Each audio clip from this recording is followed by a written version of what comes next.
Ceci est une histoire qui revient, une histoire inédite, pas encore publiée. Un roman qui se murmure à l'oreille, lu à une seule voix. Chaque semaine, des chapitres de plus, racontés comme un roman feuilleton. Bienvenue dans l'Histoire continue. Je m'appelle Léna Paul-Le Garec et je vous raconte la toute première histoire, celle de la fille aux yeux mentalo.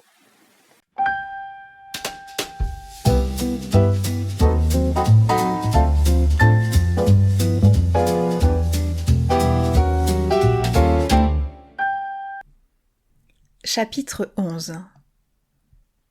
Minty n'aura pas son bac, n'ira pas à la fac et ne recevra jamais de fiche de paye pour son travail de serveuse.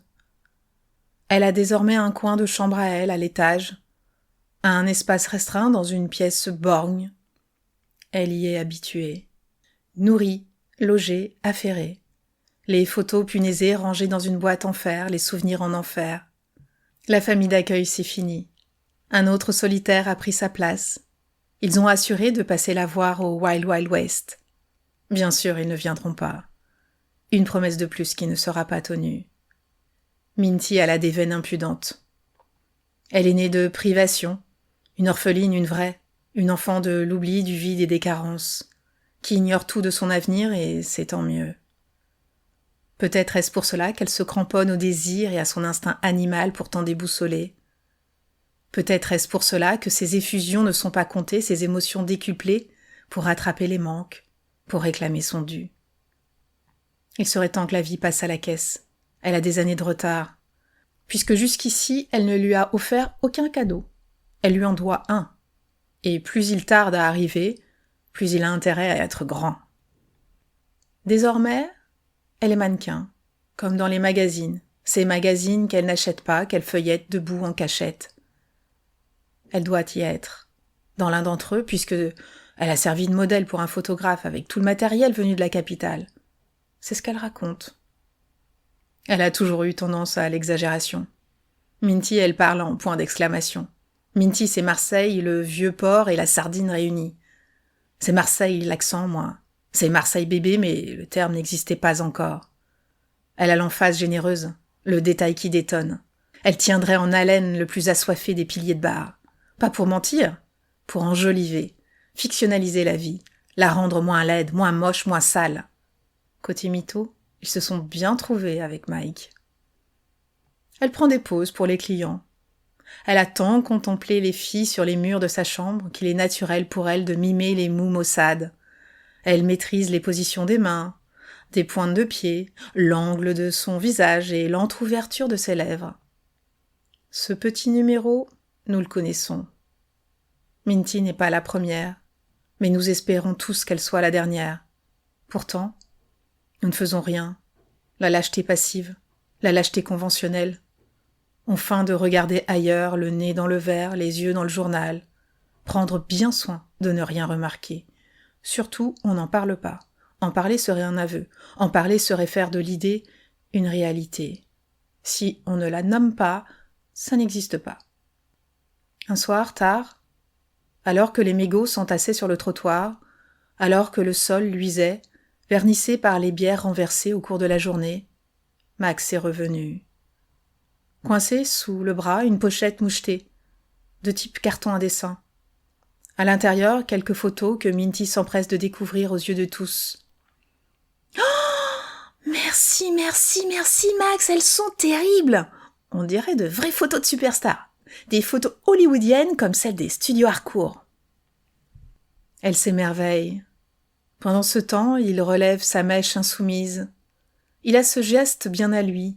Sa main part de très bas, elle remonte le long de son torse, passe devant son visage, au centre de son visage, les doigts écartés, pareil aux dents d'un large peigne, avant d'obliquer en direction de sa mèche que sans cesse il redresse, comme si tout son être tendait vers cette mèche brûlée.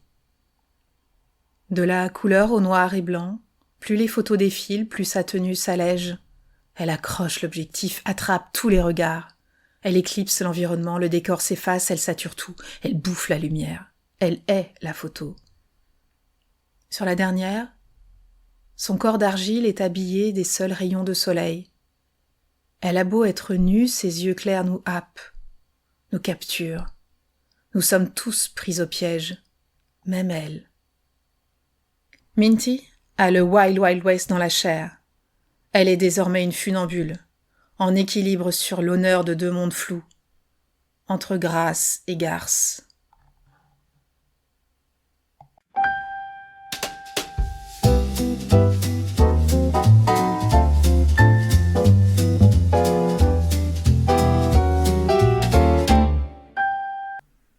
Chapitre 12. Je ne sais plus ce qui me hante, la honte ou le doute, et je ne sais pas encore que ce n'est que le début, et du doute, et de la honte. Jusque dans les dérives de mon sommeil en fuite, je suis visitée par l'odeur de la confusion. Elle réveille mes nuits, fait sursauter mes joues. Je me dégoûte et mûris une aversion envers moi-même. Comment puis-je me méfier de toi, de ta confiance, de notre amour ? Tu m'échappes. Je te perds une seconde fois, mon Adrien. Et ce sont deux de trop. Mes heures de planque ont été vaines. Dans ce cimetière où je traîne mes questions, mes blessures et mon amour-propre en berne, je ne vois personne ou presque. Et cela m'étonne. Avons-nous honte de nos défunts ? Avons-nous à ce point peur que le trépas nous contamine ? Suffit-il de se tenir à distance de la mort pour être immunisé de la nôtre ? Les cimetières ne sont-ils fréquentés que par des esprits invisibles et des fantômes errants ? À quoi servent ces tombeaux blottis au cœur des villages ? Ils nous rappellent nos chers disparus, et nous cohabitons avec l'ombre de leur conscience. Ils nous disent aussi quelle sera notre ultime place, la taille de la stèle, le poème sur la plaque, le sens des épitaphes, l'allure de la photo sur le médaillon. Tous ces ornements, toutes ces offrandes, parfois des amulettes, révèlent notre passé, nos amitiés, les liens noués. Mais qui arpente encore ces allées, rangées et alignées comme pour remettre les choses en ordre ? Au début, oui, bien sûr, on se recueille. On dépose des bruyères et des chrysanthèmes. On change l'eau des vases, on retire les rubans mortuaires défraîchis.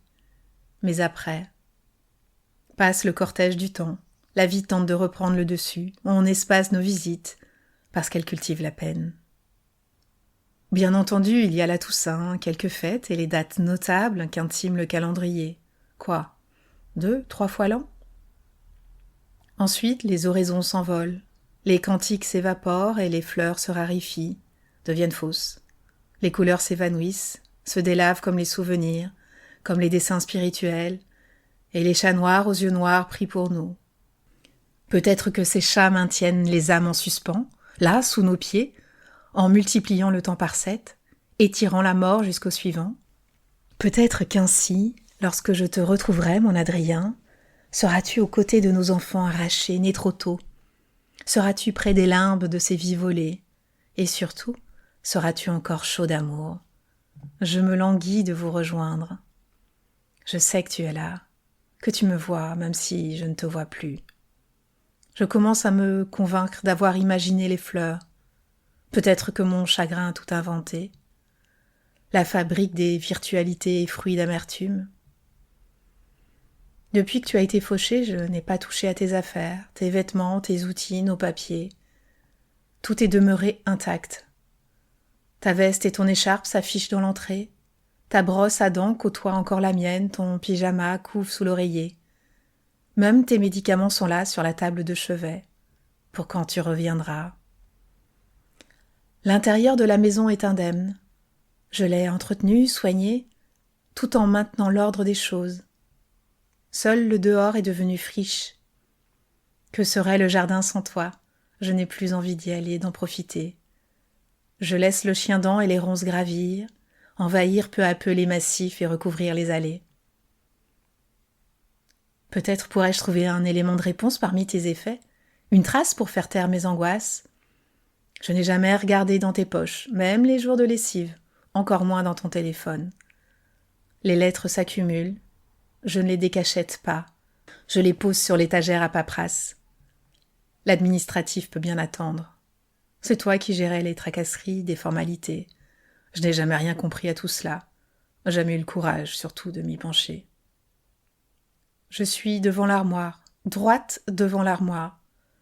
J'ouvre la porte de gauche, celle de ton côté. Je suis face à ta penderie. Je touche tes pantalons, ta veste et ton manteau. Effleurer leur étoffe, c'est un peu comme te caresser. Mes doigts rasent tes poches. Je les palpe, comme l'on tâte un paquet pour en deviner le cadeau. Même si, ici, il risque d'être envenimé. Peut-être y a-t-il un ticket de caisse, une carte de visite, un mouchoir parfumé, un numéro de téléphone ou un mot, rien qu'un mot. Je n'ose pas, quelque chose me retient. C'est toi, n'est-ce pas? Je te sens. Ton souffle chaud au creux de ma nuque, tes mains tièdes, tes joues fraîches. Tu es là qui m'appuie, me soutient, et dans un frisson me mène jusqu'à la terrasse.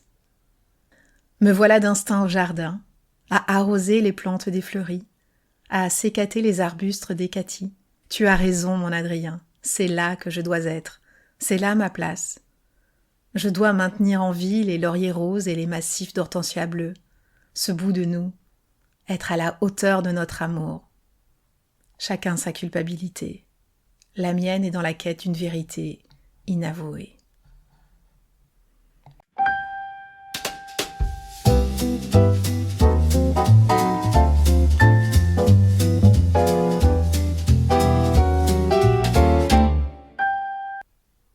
Chapitre 13. On ne dit plus le Wild Wild West. On dit désormais chez Mike et Minty. Ça sonne plutôt bien. Peut-être même un peu trop. Alors ça commence à jaser sur ce duo. Pas au bar, non. Ailleurs. Dans le bourg assoiffé de ragots. Les rumeurs circulent toujours plus vite que les bonnes nouvelles. Elles ont quelques échos d'avance sur la réalité. Les grillards prévaut sur les victoires. Après tout, elle est majeure, elle fait bien ce qu'elle veut, non? Elle vit sa vie comme il lui plaît. C'est le début du mois, le temps de l'addition. L'heure de régler le contenu des enveloppes craft. Le moment des négociations et des petits arrangements. Mike distribue les rôles et les missions. La plonge pour l'un, la préparation du plat du jour pour l'autre, il collecte le liquide, et tout ce que l'on n'entend pas, et tout ce que l'on ne voit pas. Un jeu de bonneteau où au centre de cette marée on s'échange des bouts de papier contre d'autres bouts de papier, où tous espèrent gagner. Mais ça va trop vite pour comprendre. Et ce qui compte, c'est qu'à la fin, l'enveloppe soit vide. La misère, c'est son fonds de commerce à Mike. Ce jour-là, au milieu des pourparlers de crieurs, Max arrive. Non pas avec un appareil photo, mais une caméra. Comme toujours, il a tout l'arsenal du soi-disant professionnel. La panoplie complète. Trépied, micro, lumière, parapluie. De quoi projeter des étoiles aux yeux. Il offre à Minty de passer en bout d'essai. Il a un plan pour un clip vidéo ou une publicité, on ne sait pas bien. Enfin, il connaît quelqu'un qui connaît quelqu'un. Ce qu'on comprend, c'est que, par ses envies d'ascension, elle aura un va-tout supplémentaire, dit-il. Sauf que dans la vie de Minty, les dés sont pipés d'avance. Ce n'est pas la pioche qui est mauvaise, c'est le jeu tout entier. À cette proposition, dans un bar bondé de jours de paye, Minty se hisse sur le zinc, ses Santiago Camel à franges à la main, et entonne avec insolence « Respect » d'Aretha Franklin. Béate d'euphorie, elle chante et ondule sa silhouette à en faire tourner les têtes, à en faire grimper l'atmosphère de quelques degrés. « Hey, what you want, baby, I got. What you need, do you know I got it? All I'm asking is for a little respect, just a little bit. » Et plus il la siffle, les doigts dans la bouche, le pouce et l'index aux lèvres, plus elle chante et ondule. Privilège de sa jeunesse, elle vit l'exaltation du présent, le présent absolu, le présent instantané. Elle n'est que cet éphémère jaillissant. Elle a l'illusion acharnée, l'ailleurs enchevillée. Elle veut partir, sans sortir. Après tout, elle est sans relâche sur scène, sur l'estrade, derrière le comptoir. Et puis la vie est une comédie. Alors, autant qu'elle soit musicale. Un jour, elle l'espère, elle sera à Manhattan, dans un de ces théâtres prestigieux de Broadway, dans une vraie salle avec des fauteuils carmin et des strapontins, des projecteurs, des rideaux drapés glamour et un vrai public qui l'attendra pour une photo et un autographe à la fin. La chanson terminée, elle se dirige vers le flipper, l'embrasse. Une nouvelle superstition pour s'attirer les foudres de la chance. Puis elle se colle au grand miroir du fond. Elle le sait maintenant, qu'elle doit se dessiner une mouche et une bouche de velours rouge. Max, à la mèche dissipée, n'a plus besoin de lui répéter. Elle sait. Lui, debout au coin du zinc, il la dévisage, avec dans les yeux une folie inédite, de celle qui brille à s'en salir le regard.